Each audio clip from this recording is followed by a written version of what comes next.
the so-called gender paradox. And that's a very interesting thing because it's really put their tails in a knot in Scandinavia.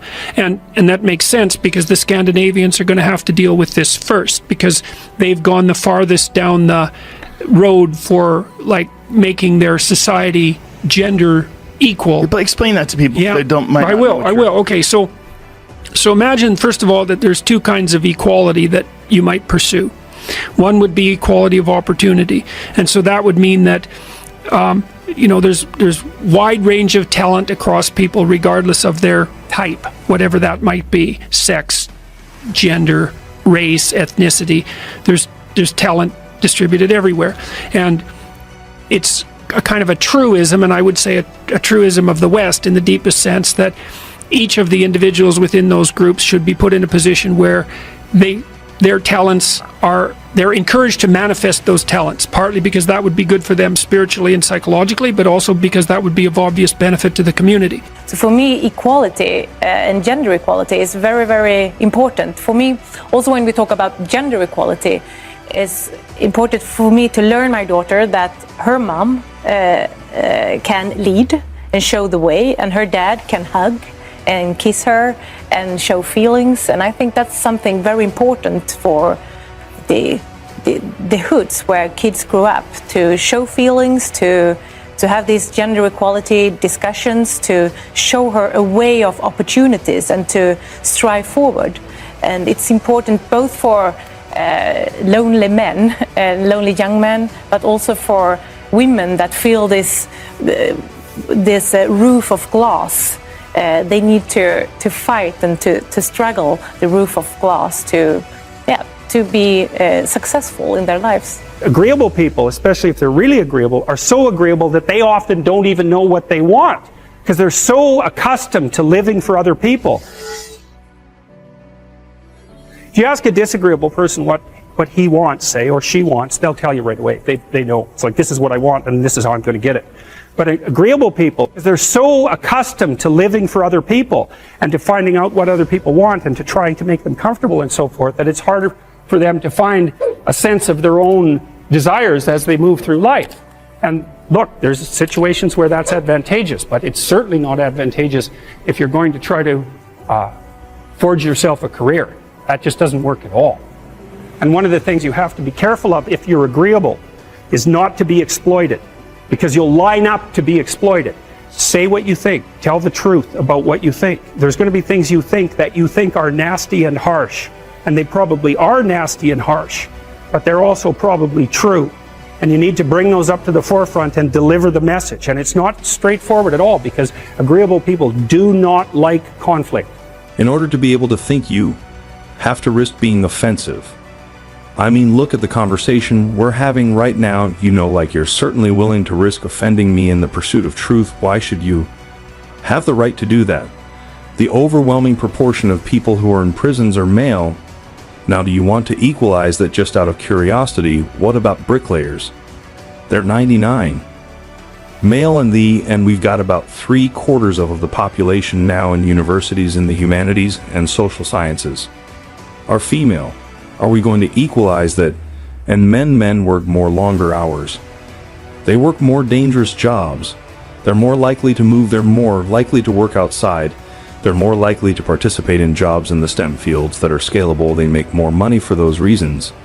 And that's all hidden under the idea that the reason that men and women make different amounts of money is because of their gender. Right, I mean, talent's rare, which people don't understand. There's lots of different kinds of talent, but in each domain it's rare. And so it's to everyone's benefit to exploit talented people to the maximal possible degree. So even if you're just selfish, you'd want to push for equality of opportunity, because the more talented people there are out there, the more cool stuff you get to have, and hopefully the more diverse and interesting your life is.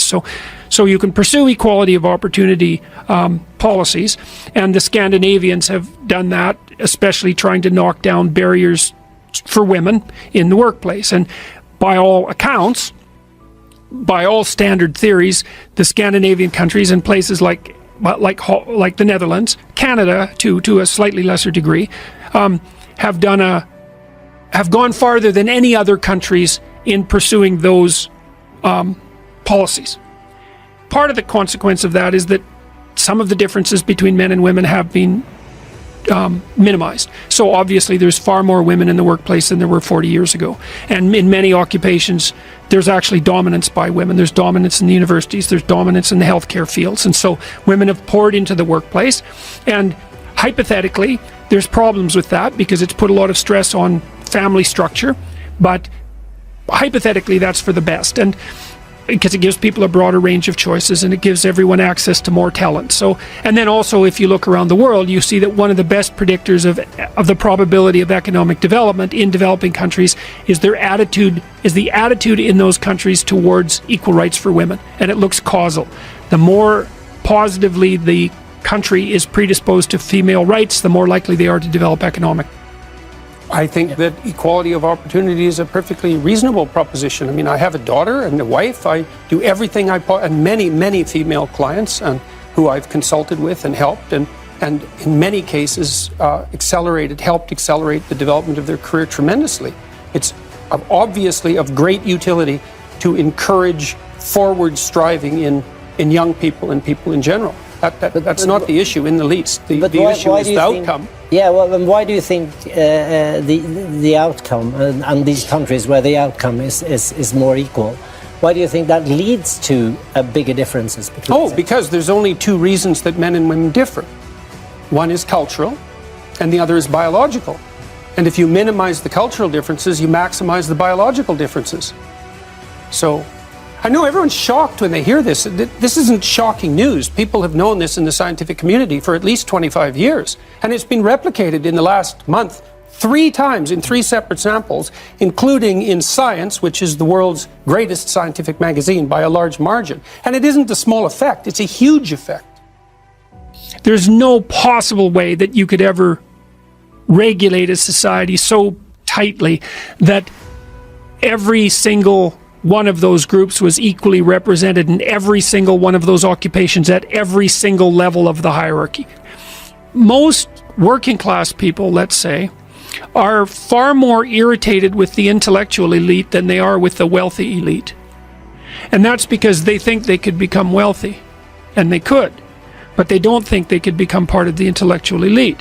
And it isn't obvious to me that the intellectual elite, so those would be the liberal left-leaning types that dominate the media and academia, are particularly positive in their attitudes towards the typical working class person. I think they're prejudiced and elitist. I do believe that that's the case. And I think they're also what would you call it, patronizing. And so they're much more concerned with the 1% who are the cognitive elite than they are the 1% who are the economic elite, because at least they think that's a game they could play.